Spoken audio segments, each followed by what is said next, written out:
PC Gamer has released a few articles recently after speaking to the devs of Marvel Rivals. There's been some interesting topics that were discussed that you might have already even heard about, talking about things like the rank system, what changes they have in mind to the game, what isn't coming to the game, what their balancing philosophy looks like, etc. But I want to focus on a couple of things that was stated in an article talking about future characters. At the beginning of the article, Danny Koo, who's the executive producer, states, quote, "Roughly 70% of the roster is made up of your greatest hits, like well-known heroes, Iron Man, Cap, etc." End quote.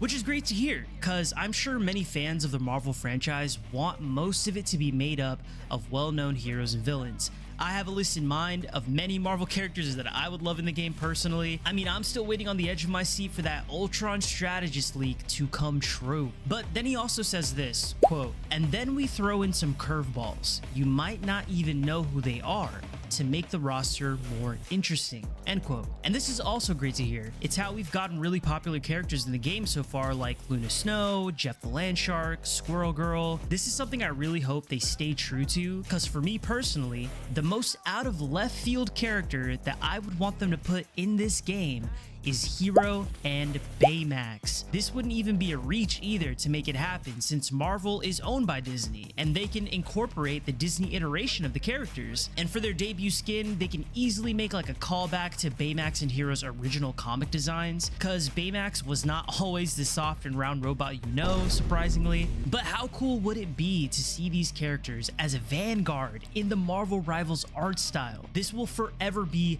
high on my list of most wanted characters. If many people in the community agree with that, I think we can even make it happen. Yeah, I really love their philosophy of trying to incorporate obscure characters. There's hundreds and hundreds of characters under the Marvel IP that they can just choose from, and many people will probably be surprised at some of these obscure picks that make it into the game over more popular picks, because there are some hidden gems out there, and I know Marvel Rivals will do them justice just based off of how they've treated the obscure characters they've already put into the game. Now, there's another part of the article where something is said that kind of concerns me. The article states that when it comes to future editions, the devs are open to exploring almost every hero, which is a good thing considering that there will be 2 new heroes added every season. Now, Danny Koo states, quote, "Nothing is out of the question for now, but we focus on making sure the characters are distinct from each other. For example, Hulk and Red Hulk roughly have the same silhouette, so we may not want to do that one."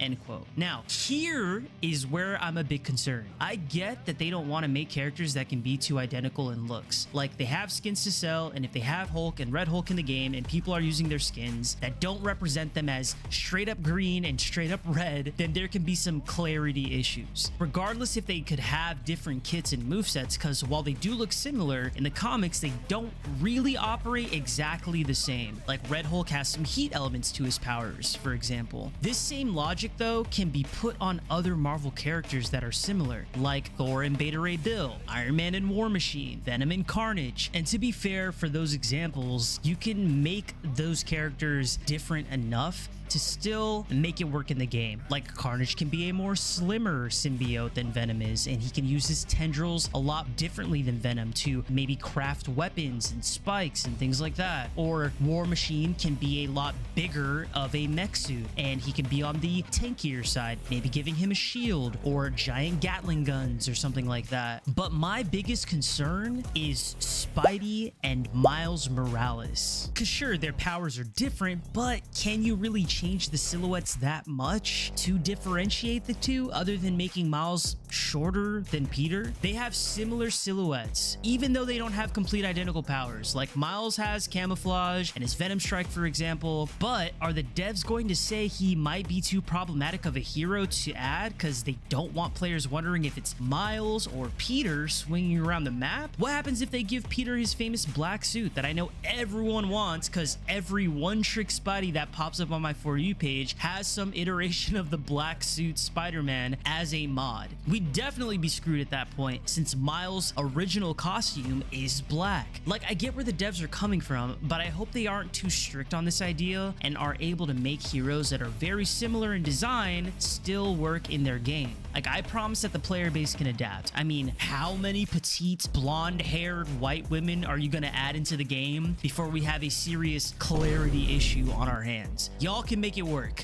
I believe in you. Mostly because I just really want Miles in the game without any issues. But that's just me. That's gonna do it for this one though, guys. Let me know what you think in the comments below. We will discuss. Do you think Netty's devs might be going down the wrong path when it comes to the whole similar silhouette ideology that they have? Or do you think they have a point? Let me know what you guys think. I'm 1HP. Please go ahead and like and subscribe. Follow my TikTok. And I have a Twitch that you can follow too. And I'll hopefully be streaming my games there soon. But I will catch you later.